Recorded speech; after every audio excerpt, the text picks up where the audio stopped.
বোপাইহঁত এবাৰ চকু মেলি চা আমালৈ। বহুত কষ্টত আছো। তহঁতৰ ভোক গুচাবগৈ আজি নিজেইচোন ভোকত আছো।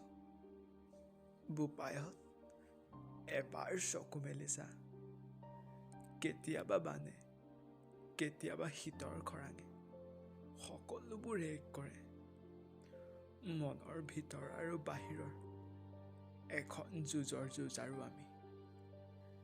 নিজৰ সন্তানক ভোকত কাতোৰ হৈ থকা দেখি বৰ কষ্ট হয়। সকলোখিনি মচি লওঁ কাৰো আগত নেদেখাকে। কিজানি তাহাঁতিও হাৰ মানি লৈছো বুলি ভাবি লয়। মই পথাৰলৈ গ'লে মোৰ পত্নীয়ে মোক এনেদৰে চায় যেন মই আৰু কেতিয়াও ঘূৰি নাহোঁ। বৰ কষ্ট হৈছে। বোপাইহঁত এবাৰ চকু মেলি চা আমালৈ। বহুত কষ্ট হৈছে।